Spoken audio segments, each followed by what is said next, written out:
उत्तरी Norway Arctic circle के ऊपर सैकड़ों नदियों और फियोर्ड से समृद्ध इलाका है। हम लोग एक विशाल मछली फार्म की तरफ जा रहे हैं। दुनिया का 50% सालमन उत्पादन नॉर्वे में ही होता है। इस तरह वह इस मछली का सबसे बड़ा सप्लायर है। बारेंटा सागर के तट के पास बना ये मछली फार्म नॉर्डलेक्स कंपनी का है। उसके पास 6 ब्रीडिंग पिंजरे हैं। ये दुनिया का सबसे बड़ा तटीय फिश फार्म है। 385 मीटर लंबा और 50 मीटर चौड़ा। पीक समय में हमारे यहाँ 10,000 टन सालमन होती हैं, यानी 25 से 30 लाख सालमन मछलियाँ।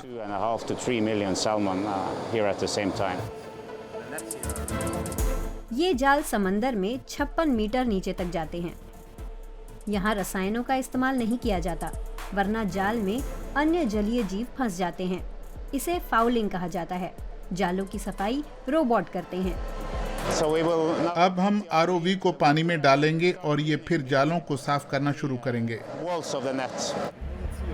इस फार्म पर 6 लोग 2 शिफ्टों में काम करते हैं। हर एक पिंजरे में करीब 3.5 लाख सालमन हैं।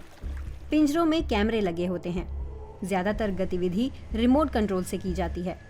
लेकिन यहाँ पर मछलियों को कितनी जगह मिलती है? सरकार ने तय किया है कि 97.5% पानी में अधिकतम 2.5% मछलियाँ होनी चाहिए। अब हम ऐसे ही काम करते हैं। इन पिंजरों में 1.5% मछलियाँ हैं, लेकिन मछलियों के लिए ठीक ठाक जगह चाहिए।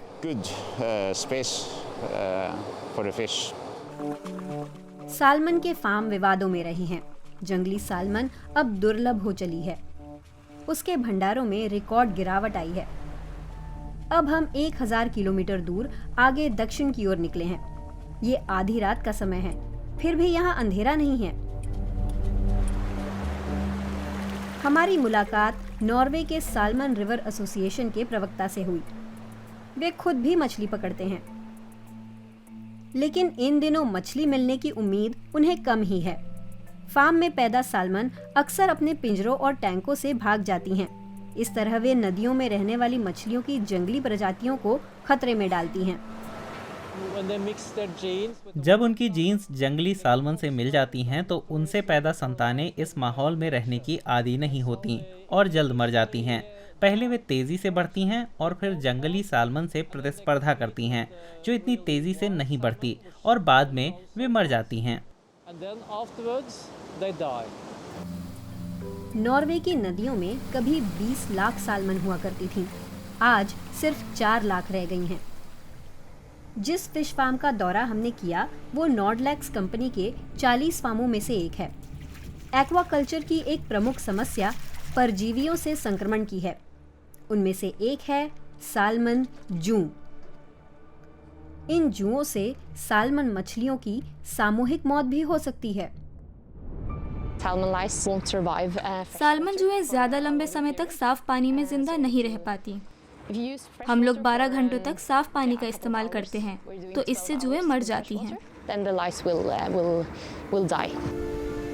सालमन नदियों और समंदर दोनों जगह रहती हैं। साफ पानी में वे जुओं से सुरक्षित हैं। उनमें ये परजीवी नहीं पनपते। जुओं की पहचान के लिए अत्याधुनिक ब्रीडिंग फार्मों में एआई नियंत्रित रोबोट लेजर लगे होते हैं। उन्हें इस तरह प्रोग्राम किया जाता है कि वे सिर्फ जुओं को नष्ट करते हैं। जुओं से संक्रमित सालमन पिंजरे से निकलकर अपनी जंगली प्रजातियों को भी खतरे में डालती हैं। इसकी सूचना अधिकारियों को देनी होती है। हमने सालमन के निकल भागने के मामले गिने। 4 साल में 40 सालमन पिंजरे से निकली थीं। उनमें से 36 को हमने पकड़ लिया। बाकी 4 के बारे में पता नहीं कि वो कहाँ गईं। मोरिटेला विस्कोसा जैसी संक्रामक बीमारी दूसरी समस्या है। उसी की वजह से मछलियों को इन कन्वेयर बेल्टों पर टीका दिया जाता है। सालमन लाखों की संख्या में एक ही टैंक में रखी जाती हैं। इन हालात में भी वे बीमार पड़ सकती हैं। यहाँ सालमन की मृत्यु दर करीब 5% है। पिछले 5 साल में 4 से 6%। नॉर्वे के पशु चिकित्सा संस्थान के मुताबिक पूरे देश में इस मृत्यु दर का औसत कहीं अधिक है, 17%। इसकी वजह है संक्रामक बीमारियां, लेकिन जूं रोधी उपचार के दौरान मछलियां ज्यादा मर रही हैं। जूं रोधी जो उपचार है उस वजह से मछली मर जाती हैं। मछलियों के शरीर को बहुत सारे उपचारों से गुजरना होता है, उतना वे सह नहीं पाती।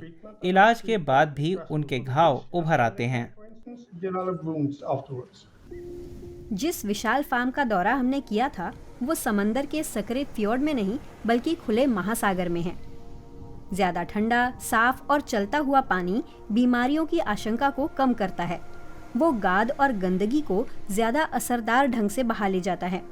यहाँ पर जूं से बचाव के इलाज में मछलियों को नुकसान कम होता है। नियमित अंतराल पर एक मालवाहक जहाज वयस्क साल्मन मछलियां भर कर ले जाता है। लचीली ट्यूबों की मदद से उन्हें जहाज में पहुंचाया जाता है। स्टॉक मार्टिनेस बंदरगाह में उन्हें जिंदा ही स्लॉटर हाउस में डाल दिया जाता है। फिर उन्हें मारा जाता है और काटा जाता है। इस फैक्ट्री में रोजाना 16 घंटे काम होता है। नॉर्डलैक्स के फार्मों से आई 300 टन साल्मन की प्रोसेसिंग की जाती है। ये दुनिया की 11वीं सबसे बड़ी साल्मन फैक्ट्री है। हर शिफ्ट में 70 लोग होते हैं। कुछ साल्मन मछलियों को समूचा ही रवाना कर दिया जाता है।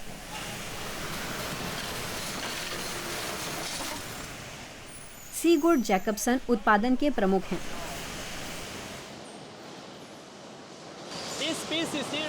यहाँ मछली का वजन 6 से 7 किलो होता है।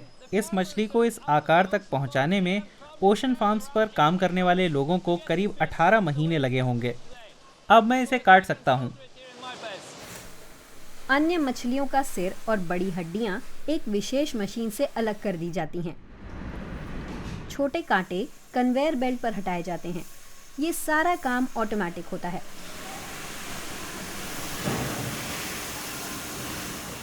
पिन बोनिंग मशीनें मछली के कांटे निकाल रही हैं, लेकिन मशीन ये काम बखूबी नहीं कर पाती। इसके लिए हमें ऑपरेटरों की ज़रूरत होती है। बाकी कांटे निकालने का काम वही करते हैं।